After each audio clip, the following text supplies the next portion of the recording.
What's up, everybody? Welcome back to another episode of Pasty-T Garage. Today we are going to be working again on a 2016 Toyota Rav4. And during today's episode, what we're going to be doing is an oil change. We're going to change the engine air filter, and then we're also going to change the cabin air filter, which I know is kind of a hot topic for certain people. Right now you can see I got the the glove box open. The cabin air filter is behind here. Several things you have to remove. There's a damper to kind of keep the glove box from flying open, and then you just pull everything off, and then there's a little piece that you can undo in order to get to the cabin air filter. So we're going to be replacing all of those today, so stay with me and we will show you how it's done. Alright, so the first thing we're going to do is replace the cabin air filter. As you can see, there's a damper right here. It connects to the top side, and then we have two little tabs, might be hard to see, that you need to pull out. So the first tab is on this side. You just kind of pull the glove box towards you to release it from that. Pulls down. Here's the damper that you can see is already loose. It connects right here. We're going to put that back together when we put the glove box back in. But then what you see right here, there's this up. Push this tab out, remove this plastic cover, and then your cabin air filter just slides right out. Now this one actually looks pretty clean. I have replaced this recently, but we are going to replace it now because we're due for that service. First thing we're going to do is compare the two. Make sure they're the same size, because if not, you're going to have a lot of trouble putting it in. So as you can see, even though this one doesn't look that bad, it's still significantly dirtier than the new one. So, good thing we're replacing it. So some of these have orientations. Okay, so airflow is down, which means that you want the airflow to be coming through, going down this way. So we can look to see kind of the dirtier side. So we want it like that. You can also see that the up arrow is going that way, indicating the airflow. So you just follow, put your clip back in, make sure your damper is connected. Oop. So the damper is kind of a pain to get on. As you can see, I'm struggling a little bit. There we go. So the damper feels a little weak. That's okay. So that's that. You can see it's all back in. Shut the airbox, ready to go. Opens up. It just kind of keeps it from slamming open too hard. Doesn't do that good of a job, in my opinion. Alright, so next thing we're going to do is replace the actual air filter. So in Toyota, they make it easy. Basically, you have airbox right here, two clips, pull those off. Your mileage may vary. They may not all be this easy, but this one's pretty easy. And you've got two little feet down here that you've got to pull up and out. Once you get those released, you just slide the air filter out. As you can see, doesn't look that dirty. Here, we're going to get in the light. Doesn't look that dirty until you compare it to the new one, so we'll just replace it. Then installation, you slide it back in your air box. Make sure the little feet slide into the holes down there. Hold it down and press the two clips back. And that is the air filter. Easy peasy. Alright, so oil change isn't hard. What I always like to do is remove the oil filter cap, pull the dipstick out, and then I go underneath and just start draining the fluid. So we're going to go ahead and do that. I'm going to get some gloves on because the oil is, pretty tricky. So we're going to remove the oil cap. I'm just going to kind of place it off to the side.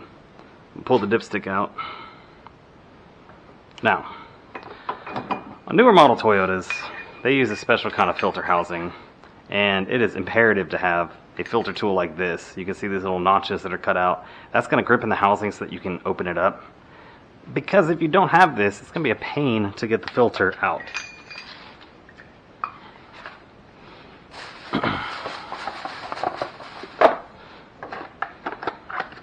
is going to be a pain. Just a new filter. Comes with some O-rings. Now, the cool thing about this Rav4 is I really don't have to jack the vehicle up to get the oil and filter out. So it's going to be really hard to see. But right up in here, I don't even know if you can see that. Right here is where the filter is. So we're going to go ahead and drain the filter. Get my special tool, line it up. We're going to bust it loose.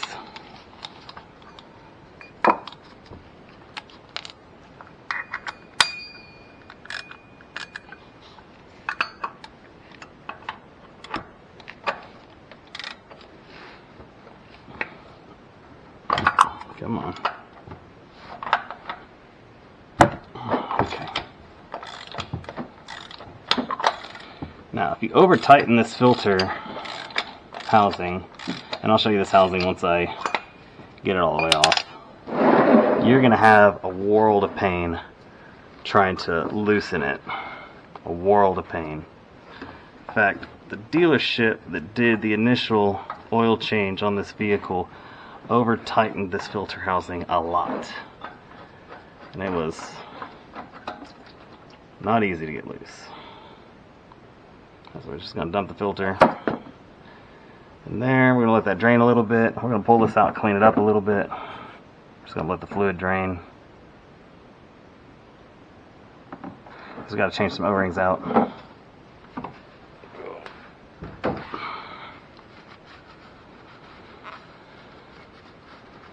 So I'm cleaning this up just because I want to install it and not have a bunch of oil and everything back on.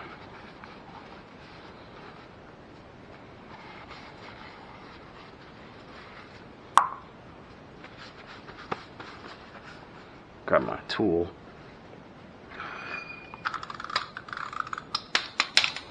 So, as you can see, the tool just kind of rides and hits these little legs that come out, so you can tighten it and loosen it.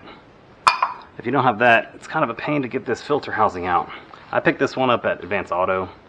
Most auto parts stores should have a comparable Toyota, Lexus, Scion filter tool. They're all the same when they have this aluminum housing. Some of the Toyotas come with a plastic housing, just really kind of depends. This one is aluminum. So I'm going to replace the gasket, or I'm sorry, the O-ring. And then I actually need a pocket screwdriver to get the old one off. Any fine tip screwdriver, you just reach under, rip that off. It's going to go in the trash. A new one, kind of walk it in the groove, pull it around. You want to make sure the whole thing is in the groove. Then another thing you can do, just to make sure it's not rolled, just kind of pull your screwdriver out, walk it around. That way you know it's centered. Probably not an issue on the filter housing itself, but some O-rings like to kind of flip and walk within the groove that they're supposed to sit in, their home, if you will. And if those things aren't perfectly aligned, you may have some issues. Alright, so now we're going to, actually I'm going to clean that up a little bit, just to make sure no extra debris. I'm just wiping off the inside a little bit, wiping off the oil pan, line it up, start it by hand. And once the O-ring part catches, it's going to get a little tighter. So that's when we'll use our tool.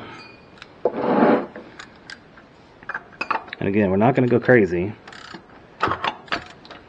Basically, once it butts up, and you'll feel it butt all the way up. Like, it's butted up right now. You're just going to, like that. That's it. That should be plenty of torque to get it to seat correctly. Alright, so now You can see back here, there's the bolt for the drain. There's the drain. We're going to loosen that. The drain plug is 14 millimeter on Toyotas.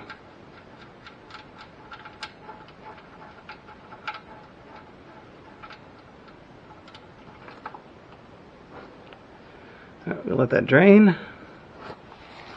I'll clean up the drain plug. On Toyotas, the drain plugs usually have paper or a plastic O-ring, or copper, I guess. I'm just going to leave that back on. So some of you may be wondering what this other O-ring is for. On the filter housing, there's another piece that you can take loose with a 3/8, basically any sort of 3/8 square, and this piece right here works in conjunction with removal of that. This you thread into the bottom of the filter housing, and what it will do is it will drain the oil that's in the filter housing so that you don't have any sort of mess. I don't really use that because I end up cleaning it up anyways, so these are just extra. We're done with all this. See if the oil is drained. If so, we will put our oil drain plug back. Looks like it's close.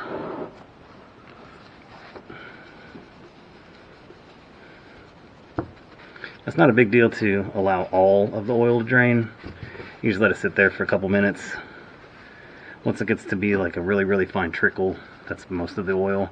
I mean, the new oil that goes in is going to mix with it anyways, and doing an oil change like this doesn't take all of the oil out of the engine because there's still stuff stuck in all the valleys and everywhere else. So, alright, you can see the trickle has gotten significantly less. We're going to go ahead and put the drain plug back in. Finger tighten it. Wipe off any oil that has been kind of dripping down the side of the pan. I'll pull my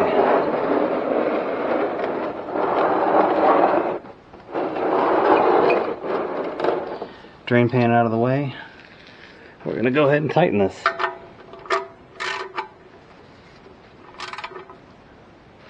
Okay. Shouldn't be too tight. We're done underneath the vehicle. Get my light. It's dark in this side of the garage. Alright, so got a funnel, got a dipstick. We're going to get a rag. What we're going to do is we're going to go ahead and fill up. So this is a 5-quart. I don't believe it's going to take all of this. We're going to pour in 4. We're going to start checking from there.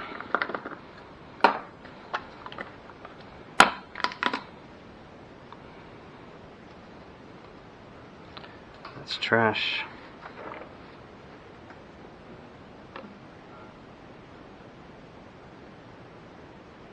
Like I said, I'm going to pour in 4 quarts. We're going to check from there. We're at 4 quarts in the engine. Go ahead and let the dipstick. Now remember, the oil filter is not primed. What that means is that the oil filter housing and the filter itself does not have any fluid in it. So right now you can see we look like we're almost full. I'm going to go ahead and fill up another 1/2 quart.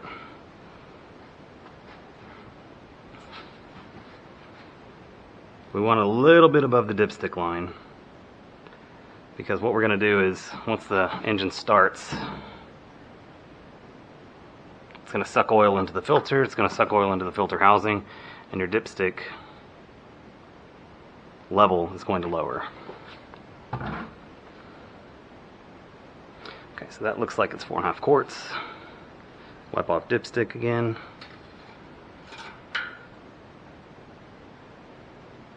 Sit a couple seconds, check the dipstick. It's kind of really hard to tell. I'll try to check it on the light over here. So you can see it's right above the mark. So once we prime it by turning the engine over,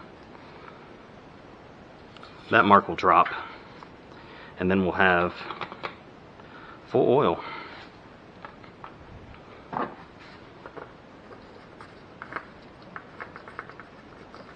cap back on.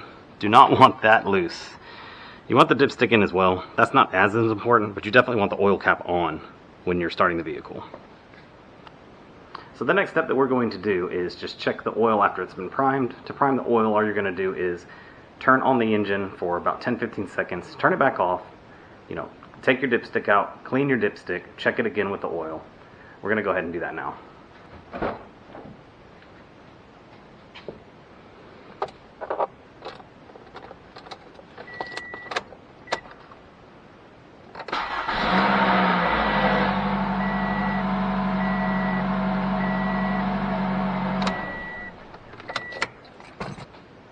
So we went ahead and primed the engine, which means that we filled up the oil filter and the oil filter housing with fluid after we cycled the engine on and off. So basically you just turn the car on, you let it run for a few seconds, you turn it back off. Now we're going to check our dipstick and we're going to see if we have the correct fluid level in there. So we primed our oil by starting the engine and stopping it for a couple seconds. I'm going to go ahead and wipe off the dipstick, insert it back in, we'll let it sit there for a little bit. Pull it back out.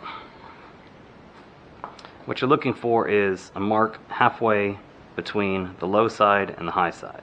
So as you can see on this side, it looks like it's about halfway. We turn it around though, it looks like it's a little low, about a third. So I'm going to go ahead and add a little bit of oil, not a lot, just to make sure we have enough. So again, take the cap off.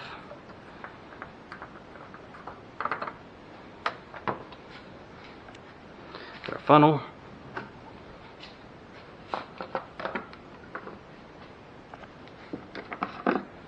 We're just going to pour a little bit in there. Alright, that should be good. Oh,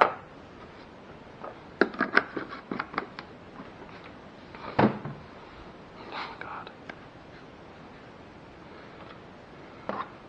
Go ahead and put our oil cap back on. Do not want to forget that. You start the engine without the oil cap on, makes a lot of mess. Trust me, I've done it before. Alright, we're going to wipe our dipstick off again. We're going to let it sit in the tube for a little bit, pull it back out. We're going to check our levels. Okay, looks good. Looks good. We are done with the oil change. So that's going to do it for me today, this episode of Pasty-T Garage. It's very hot in Texas today, as you can see from my sweat. So what we did is we did the oil, we did the engine air filter. Super difficult to see with this dark garage part. We also did the cabin air filter. The last thing that I'm going to show you is how to reset your oil maintenance indicator on the car. So we're going to go inside the car. So you're going to turn on the accessories, but not the engine.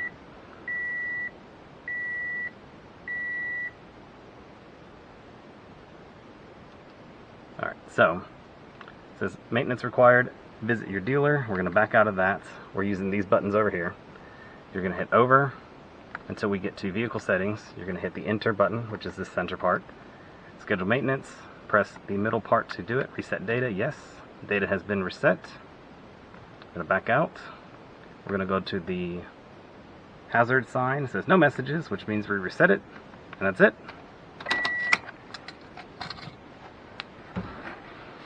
It's super easy to do this on this vehicle. Some other vehicles require additional steps. On this vehicle, though, it's pretty easy. You just follow those steps, going through your menu, going to the settings phase, and then just saying that you run a reset maintenance. But that's going to do it for me today. Thanks everybody for joining me. If you have any questions, please leave a comment below. Let me know what you think. Let me know if you wanted to see anything more in depth, and we can go through that a little bit more. But that's it today. We did an oil change, cabin air filter, and an engine air filter on a 2016 Toyota Rav4. Hope you enjoyed it. And that's going to be it for me, so we'll see you in the next video.